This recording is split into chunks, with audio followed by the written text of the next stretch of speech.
बिस्मिल्लाहिर्रहमानिर्रहीम अय्याका नाबुदु व अय्याका नस्तईन। सैयद तस्नीम दरशाह आपके सामने है। आपको जो दुबई का डेडलॉक था नवाज शरीफ और जरदारी के दरमियान, उसमें तो बहुत बड़ी अभी जंग जारी हो चुकी है। जरदारी ने भी यही बोला कि मैंने बिलावल भुट्टो को हर सूरत में प्राइम मिनिस्टर बनाना है, जिस पर नवाज शरीफ को कोई भी मानने को तैयार नहीं। अब नवाज शरीफ ने जो ऐलान जंग किया, अंदर की खबर है कि नवाज शरीफ ने बोला है जी कि हम खुद अपनी पार्टी जो मेरी है ना, वो अपना इलेक्शन लड़ेगी भरपूर तरीके से, हमें किसी अतादी की जरूरत नहीं है। जिस पर अपना आसिफ अली जरदारी ने भी बोला कि कोई प्रॉब्लम नहीं है, आप अकेले लड़ें, मैं भी अकेले इलेक्शन लड़ना जानता हूं। अब ये जो सारी चीजें हैं ये आपके सामने है पूरी कौम के, कि अब जो ये इन दोनों में फूट पड़ चुकी है, क्योंकि ये पहले तो स्ट्रांग थे तो ये कट्ठे थे तो ये चल रहे थे, 16 पार्टियां थी। अब इनकी आ गया बदबख्ती, उसकी वजह है कि अगर ये आसिफ अली जरदारी के साथ नवाज शरीफ धोखा करेगा, जैसे कि परवेज लाई ने हमेशा बताया कि शरीफ बरादरान हर मोड़ पर धोखा करते हैं। अब जो इन्होंने आसिफ अली जरदारी के साथ डील की हुई थी कि ठीक है जी, हम प्राइम मिनिस्टर अभी शहबाज शरीफ को बना देते हैं, मगर जैसे ही टाइम आएगा तो हम क्या करेंगे जी कि हम बिलावल भुट्टो को भी प्राइम मिनिस्टर बनाएंगे। अब उस बात से ये हो गया मुनकर। आसिफ अली जरदारी को बड़ा गुस्सा है। जनरल आसम मुनीर ने भी बोला है कि ये मेरी बात नहीं मान रहे अपना जो नवाज शरीफ साहब हैं, तो फिर करें तो क्या करें, कुछ ना कुछ सेटलमेंट करनी पड़ेगी। मगर अभी जो अंदर की खबर है, जैसे कि राणा सुनाला ने भी बताया कि हम किसी अतादी के साथ मिलकर इलेक्शन नहीं लड़ेंगे, यानी इन्होंने अपनी मौत को खुद ही आवाज दे लिया। आप इससे हिसाब लगा लें कि इनका बनेगा तो क्या बनेगा, कुछ भी नहीं।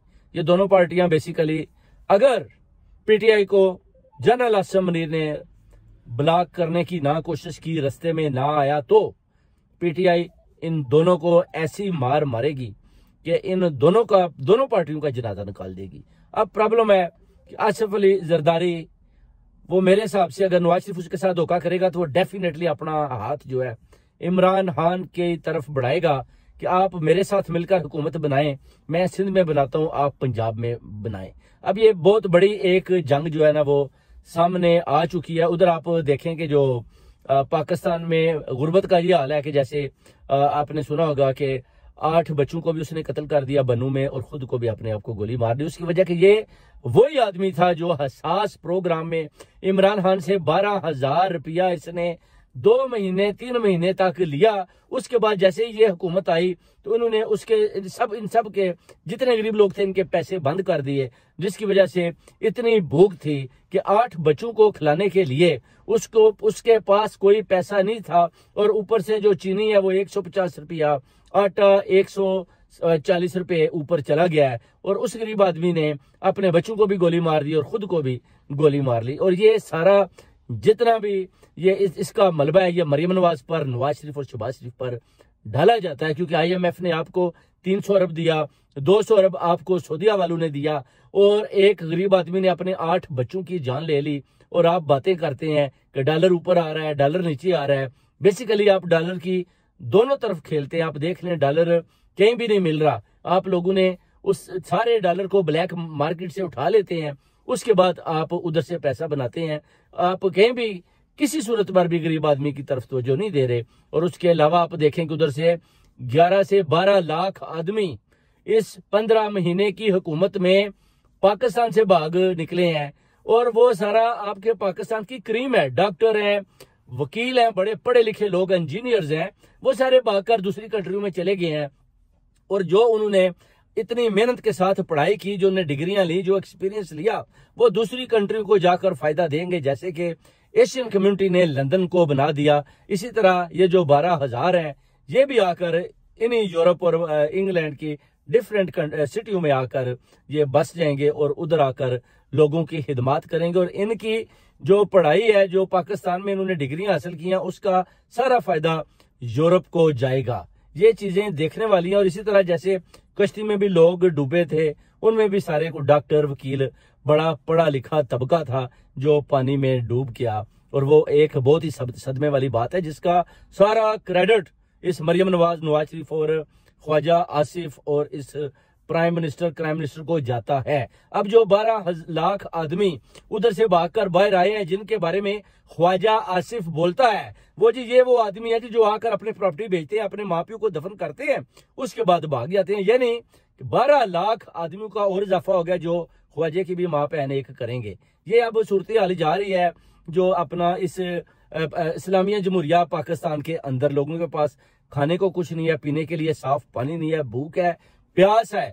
चीनी चोरों ने, जैसे कि जहांगीर तरीन ने इमरान खान को बोला था कि मेरे पास बहुत ज्यादा चीनी है और मैं उस चीनी को उस वक्त निकाल के बेचूंगा, उससे हम प्रॉफिट बनाते हैं, जिस पर इमरान खान ने जहांगीर तरीन को भी आईना दिखाया कि मैं बिल्कुल आपकी चीनी चोरों को बिल्कुल साथ रखने को तैयार नहीं है, आप वो सारी चीनी बाहर निकालें और आवाम को दें। मगर इन्होंने नहीं दी, ये पार्टी छोड़कर भागे। अब वही चीनी जहांगीर तरीन और अलीम खान और ये सब मिलकर साथ ये आसफ अली जरदारी, ये सब चोर और डाकू नवाज शरीफ मरियम मिले हुए हैं, उस चीनी को ये बेच रहे हैं। और ऊपर से जो 70 अरब के जो सोलर सिस्टम के सुलेमान शहबाज के ऊपर मनी लॉन्ड्रिंग के केस थे वो भी इन्होंने बरी कर दिए, जो कि आप कह लें कि किसी किस्म का सोलर ना तो पाकिस्तान में पहुंचा, ना किसी ने देखा, ना किसी ने लगाया। बल्कि आपको पता है कि इंडिया से भी मशीनरी आई थी जिस पर बड़ा जोर और शोर पड़ा था कि ये मरियम नवाज अपने वो जवाई के लिए शहबाज शरीफ मंगवा रहा है, जो पकड़ा गया था। उसके बाद ये छुपते फिरते थे, करें तो क्या करें। अब जो 70 अरब की जो इन्होंने करप्शन किया, जो पैसा बाहर भेजा, सोलर तो कहीं दिखाई नहीं देता, बिजली तो कहीं दिखाई नहीं देती, गैस तो कहीं दिखाई नहीं देती, और उन केसों में भी ये बरी हो चुके हैं। और ये एक बहुत बड़ा डाका शहबाज शरीफ के बेटे सलमान अपना शहबाज मारने में कामयाब हुए, जो अवाम की आंखों में इन हलाली जजों ने बुरी तरह धूल झोंकी और इन्होंने सोचा कि शायद अवाम को कुछ पता नहीं चलेगा। मगर जो हमारे जो अपना कबूतर हैं वो जो इधर से फ्लाई करके 8 घंटे की फ्लाइट लेकर पाकिस्तान जाते हैं, वो पूरा सिस्टम और निज़ाम उधर से वो लेकर, वो चिड़िया भी आती हैं, वो कबूतर भी आते हैं, वो सब कुछ बताते हैं, वो चीलों के क्या पैगाम आते हैं, सब कुछ वो नजर आ जाता है और वो बताते हैं कि पाकिस्तान में असल में हो क्या रहा है। फिर उन चीजों को आप ओवरसीज कम्युनिटी के आंखों के सामने से किसी सूरत भी ना तो आप छुपा सकते हैं, ना आप उनको इधर उधर कहीं गोलमोल कर सकते हैं, क्योंकि सारी चीजें सामने पड़ी होती हैं। आप जब किसी चीज को छुपाने की कोशिश करते हैं तो वो और ज्यादा उभर कर ओवरसीज कम्युनिटी को दिखाई देती है। ये सब चीजें अब इमरान खान के बारे में इन सब ने बड़ा एक बहुत बड़ा इकट्ठ किया हुआ है कि किसी तरीके से भी हम इमरान खान को मार गिराएं, किसी तरीके से इसको सियासत की भेंट चढ़ा दें। वो नवाज शरीफ कह रहा है कि हमने इसको सियासी मौत नहीं देनी, ना ही मैंने इसको 9 मई के हवाले से गिरफ्तारी करवा कर इसको जेल करवानी है, बल्कि मैं चाहता हूं कि इमरान खान को करप्शन के केस में इसको सजा दी जाए ताकि अवाम को पता चले कि इसने करप्शन की है, जो बिल्कुल झूठ पर मबनी है। जो 109 मिलियन पाउंड का जो उन्होंने फ्रॉड का जैली केस बनाया हुआ है, इस पर अभी भी अलकादर ट्रस्ट वाले केस पर कायम है और इमरान खान को ये पकड़ना चाहते हैं। इनको पता है कि नैब 1 महीना तक बगैर किसी सबूत के इमरान खान को जेल में रख सकती है, मगर ये पकड़ क्यों नहीं रहे? क्योंकि इनको पता है कि अभी जैसे ही अब 25 दिन रह गए हैं इलेक्शन आने में, पीपल पार्टी की गवर्नमेंट के हिसाब से और PMLN नवाज के हिसाब से 30 दिन है। अब 30 दिन के बाद क्या होता है, कौन सा निगरान हुकूमत आती है, कौन वजीर आजम आता है, कौन हुकूमत संभालता है, जनरल आसिम मुनीर किसको तैनात करता है, कौन सा वो लकी मरवत है, वो जो लकी है वो आकर इस कंट्री को चलाता है और इसकी जो अपना मशरत है उसको ठीक करता है। ऊपर से इसहाक डार के छक्के आप देखें किस आदमी ने मुल्क का बेड़ा गर्क करके रख दिया और शहबाज शरीफ को बार बार कहता है कि आप मेरी तारीफ किया करें, ताकि प्राइम मिनिस्टर तारीफ करेगा तो फिर पता चलेगा कि शहबाज शरीफ ने बहुत ज्यादा मेहनत की है और मुल्क को डिफॉल्ट होने से बचाया है। इस तरह की ये जो है ना गैर आईनी और गैर जमहूरी बातें पाकिस्तान के प्लेटफॉर्म पर कर रहे हैं, जिसकी हम भरपूर मजम्मत करते हैं। और इलेक्शन में आप देखेंगे अगर PTI के रास्ते में कोई रुकावट जनरल आसिम मुनीर या फैसल मुनीर ने ना रखी तो PTI इन दोनों जमातों की वो दुर्गट करेगी कि आप देखेंगे कि ये इस पाकिस्तान की धरती से ही ये दोनों जमातों का खात्मा हो जाएगा और इमरान खान के झंडे बुलंद कर दिए जाएंगे। इसलिए पूरी कौम को मैसेज देते हैं, पैगाम देते हैं कि आप तगड़े हो, जो दलेर हो। जो जैसे आप देखो कि अब इंडिया ने जो चंद्र 3 जो मून पर जाने के लिए उन्होंने जो छोड़ा है, जहाज छोड़ा है जी, हम उधर जा रहे हैं जी मून के ऊपर। अब वो जो 40-42 दिन का जो सफर बता रहे हैं उस पर उन्होंने मून पर पहुंचना है। पहले उन्हें 2 ट्राइयां की थी, वो नहीं पहुंच पाए। अब अगर वो पहुंच जाते हैं मून के ऊपर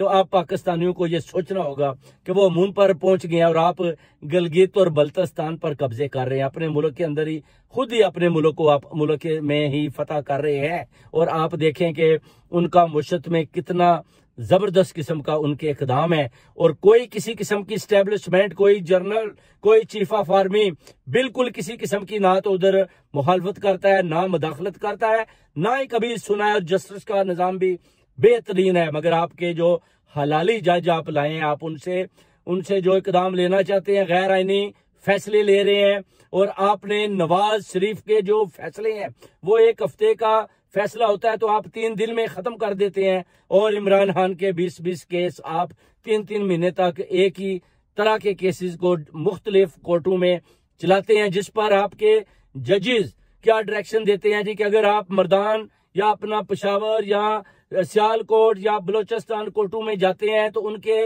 ये रास्ते हैं। उनको मैं पूछता हूं कि आप पहले तो ये देखें कि जिन्होंने ये जैली केसेस बनाए, आप पहले तो ये देखें कि ये बलोचिस्तान के इलाके में इमरान खान के ऊपर कैसे केसेस बन गए। जजों की जो डायरेक्शन है वो इन जज भी लेटे हुए हैं।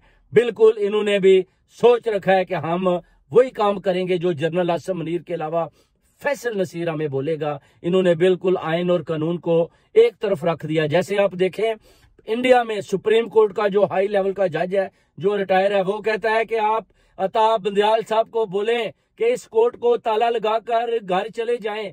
जिस सुप्रीम कोर्ट में कोई किसी किस्म का हुक्मनामा या फैसला नहीं वो दे पाते या वो उस कानून के मुताबिक कुछ करने को तैयार नहीं है, तो वो इतना ज्यादा जो तनख्वाहें ले रहे हैं, अवाम के टैक्स का पैसा ले रहे हैं, वो क्यों ले रहे हैं? वो इन कोर्टों को बंद करें, चले जाएं या फैसला दें। फैसले पर अमल दरामद हो या ना हो, आपका काम है फैसला दे देना। उसके बाद देखना है कि उस फैसले पर अमल होता है कि नहीं होता। अगर अमल नहीं होता तो जब भी कोई मुहिब वतन, कोई हलाली जाएगा तो उस अमल को लेकर वो आगे बढ़ेगा और इन सब पर आर्टिकल 6 लगाकर इनको पकड़ने में कामयाब हो जाएगा।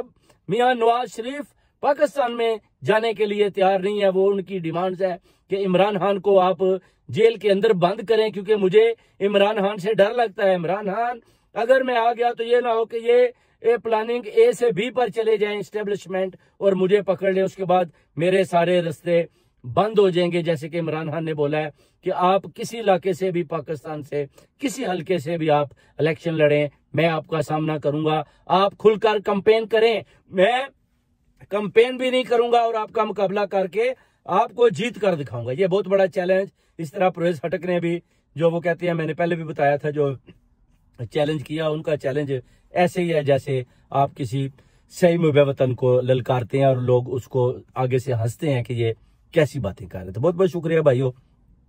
उमर सरफराज चीमा साहब के साथ जो इन्होंने जुल्म किया हुआ है जेल के अंदर, ना उनको पंखा दे रहे हैं, ना उमर सरफराज चीमा साहब जो एक्स गवर्नर थे, उन्होंने इन नून वालों का, पीएमएल नवाज का जबरदस्त किस्म का मुकाबला किया।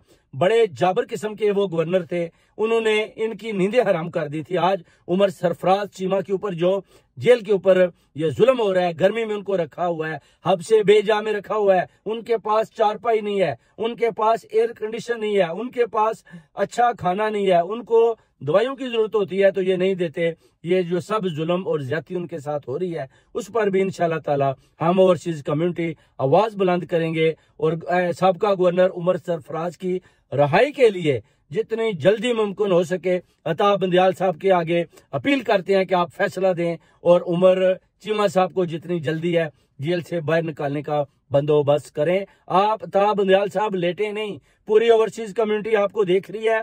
आप लेटकर फैसले नहीं करें, आप खड़े होकर फैसले करें, कुर्सी से उठ जाएं। इस कुर्सी से उठकर आप खड़े होकर फैसले करने शुरू कर दें, ताकि कौम को पता चले कि सुप्रीम कोर्ट के जज अता बंदयाल साहब, जिनको अल्लाह ताला की जात ने इस मुकाम पर पहुंचाया है और अभी वो खड़े होकर फैसले कर रहे हैं। आपके पास छड़ी की ताकत नहीं है, मगर आपके पास कानून और आइन की किताब है। एस्टेब्लिशमेंट के पास कानून और आइन नहीं है, उनके पास छड़ी है। आपके पास कानून और आइन है, आप कानून और आइन की छड़ी चलाएं। जैसे कि पहले जजों ने मुशर्रफ के दौर में मुशर्रफ के ऊपर चलाई, आप भी हिम्मत रखें, अल्लाह पर यकीन रखें और फैसले दें। जितनी जल्दी होता है आप फैसले दें। कौम आपके फैसले सुनने के लिए, ओवरसीज कम्युनिटी आपके फैसले सुनने के लिए तरस चुकी है। और आप जाते जाते कुछ ऐसे दबांग किस्म के फैसले करके जाएं ताकि कौम आपको सलाम करे। अगर आप ऐसे ही चले गए और उस फायज कासी ईसा जो मुबे वतन नहीं है उसके हाथ में आप सब कुछ देकर चले गए, आपने कोई अच्छा फैसला ना किया, तो फिर आपका भी पीछा करेंगे। कौम आपसे पूछेगी कि आपने भी वक्त जाया किया, आपने इन फिरौन से डर कर आपने भी कोई ऐसा फैसला नहीं दिया जिस पर आपको खराज तहसीन पेश किया जाए। बहुत बहुत शुक्रिया। नेक्स्ट व्लॉग इंशाल्लाह कल बताएंगे इमरान रियाज खान के ऊपर कि वो कहाँ है, उनके साथ क्या हो रहा है। आपको तस्लीम हैदर का सलाम।